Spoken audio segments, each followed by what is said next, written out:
Bueno, vamos a seguir con la presentación de la doctora Ana María Bernetti, de la Facultad de Derecho de la Universidad Nacional de La Plata, de Mar del Plata, perdón, la feliz. Salud ambiental como derecho de incidencia colectiva en el nuevo Código Civil y Comercial. Ana María. Bueno, en realidad nosotros queríamos aprovechar este espacio para transmitirles que el año pasado, a través de una convocatoria de la Universidad Nacional de Mar del Plata para publicaciones sobre temas de actualidad, nos presentamos con distintas unidades académicas y fue elegido nuestro tema, que es Ambiente y Salud, para ser subsidiada la publicación de la editorial de la universidad, que es EUDEM. Yo les voy a dejar acá un ejemplar a la organización para que, bueno, si lo quieren ver o si incluso me dijeron en la editorial que se puede, como es una edición de la universidad, se puede por mail, el que tenga interés y quiere solicitar el ejemplar, se puede hacer vía mail.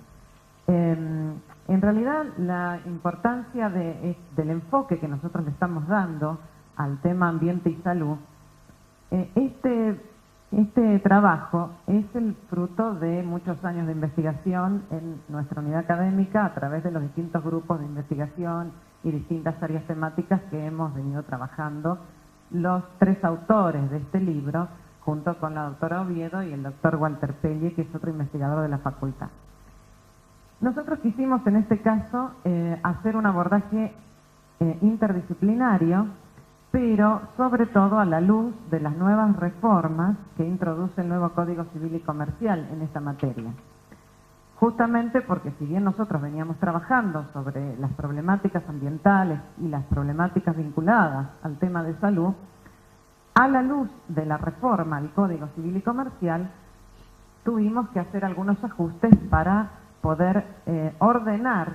y articular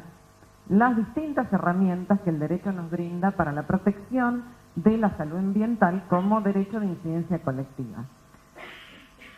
Anteriormente, en la charla que habían escuchado de la doctora Pereiro, que hablaba de la protección ambiental constitucional y demás, podemos tener ahí un comienzo de la importancia del derecho de incidencia colectiva cuando la reforma de la Constitución del 94 lo introduce en el artículo 43 y habilita el mecanismo del amparo colectivo para defender derechos de incidencia colectiva en general. Esa es la terminología que utiliza la Constitución en el artículo 43. Ahora bien, a través de este proceso de constitucionalización del derecho privado, ¿qué va a hacer este código, este nuevo Código Civil y Comercial? Va a reconocer expresamente el derecho de incidencia colectiva como derechos protegidos por el Código Civil y a su vez derechos que el mismo código va a brindar herramientas adecuadas para su defensa y protección. Es decir,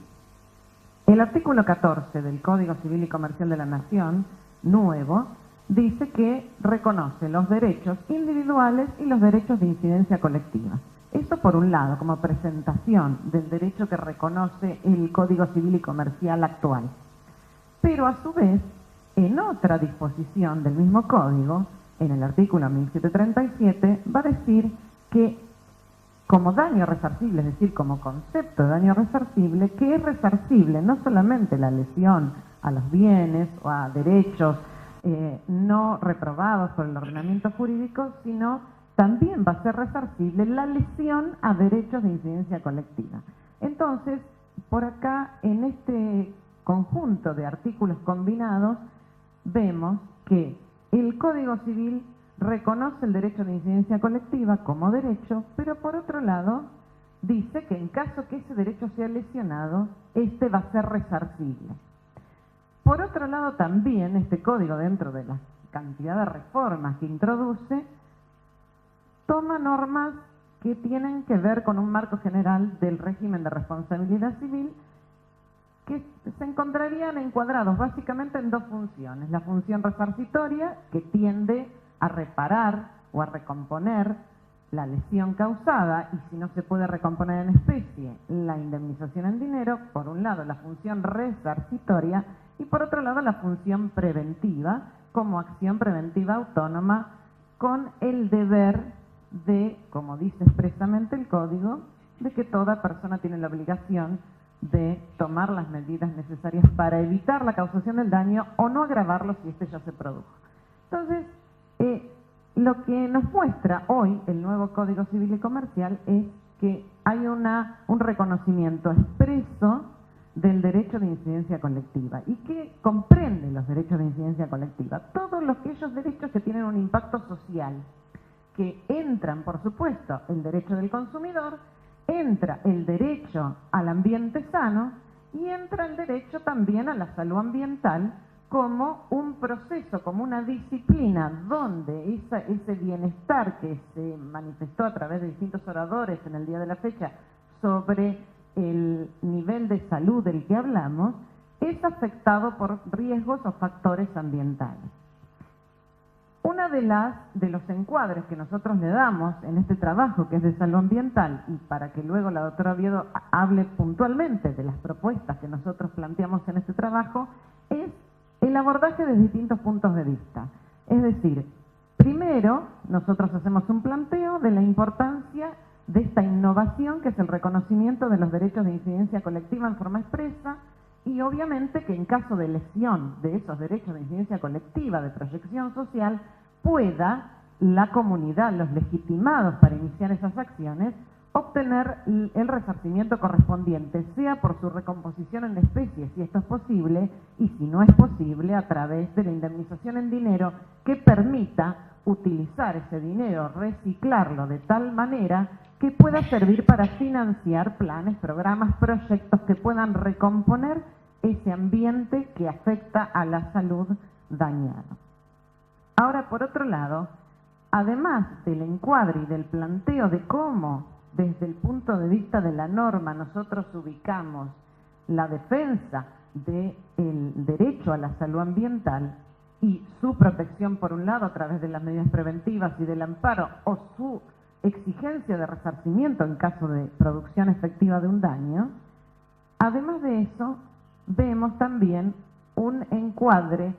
desde el derecho ambiental propiamente dicho, que algunos de los principios los explicó la doctora Pereiro sobre el tema del principio de no regresión, que junto a este hay otros principios que sí son ya establecidos en el régimen del derecho ambiental, que es aquello que contempla la Ley General del Ambiente en el artículo 4, que es el principio no solamente de sustentabilidad, sino el principio precautorio, el principio de prevención, el principio de cooperación, el principio de congruencia,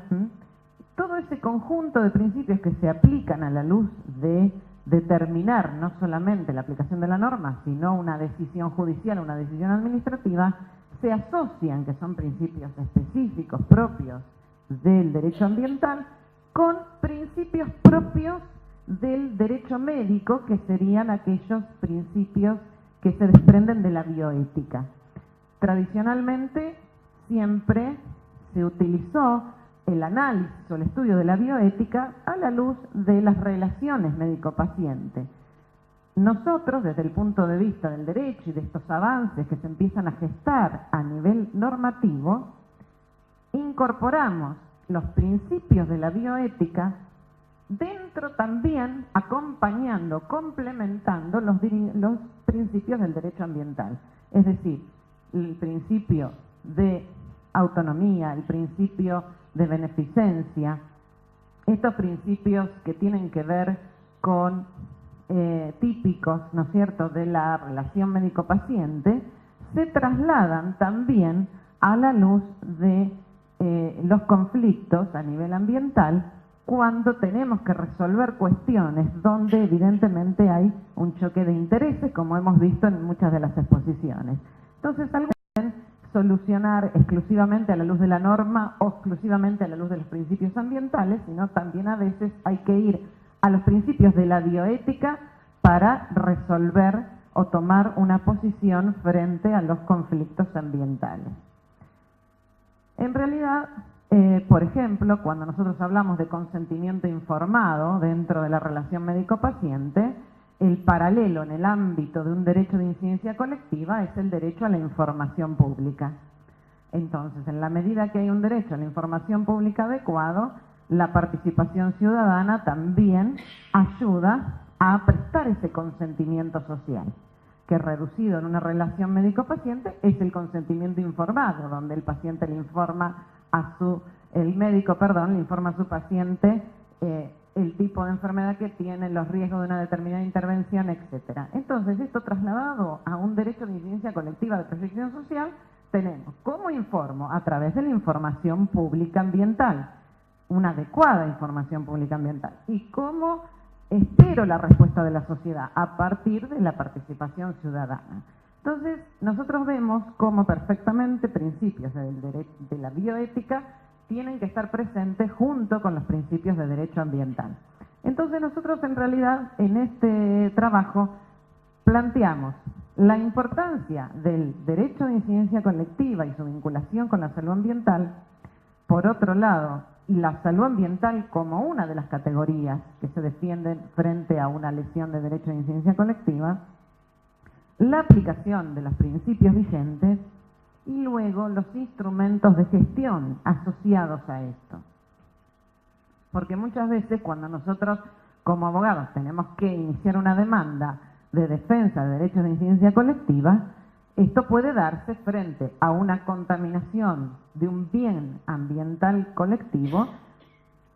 puede darse por un lado como lesión al bien ambiental en sí mismo, pero a su vez va a estar asociado a daños individuales que sufren las personas vecinas o aquellas que se sirven de ese bien ambiental y que sufren un daño a la salud como consecuencia de esa contaminación. Entonces, en los procesos colectivos hay dos tipos de daños marcados: los daños individuales de todos aquellos que sufren quienes han tomado, por ejemplo, agua contaminada, y por otro lado el sector ambiental efectivamente afectado por la contaminación. Entonces,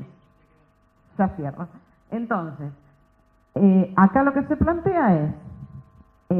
por un lado, la necesidad de generar instrumentos, no solamente desde el código, que hoy es un gran avance, porque ya lo tenemos en la norma aplicable, sino también instrumentos de gestión que permitan proteger estos derechos. Entonces, por eso, bueno, la idea es que, ahora la otra autora de este libro, que es la doctora Oviedo, va a dirigirse a los fines de poder explicar cuáles son las propuestas en materia de planificación en salud ambiental, partiendo de este marco normativo que hoy, a partir del nuevo código, ya tenemos en vigencia. Gracias.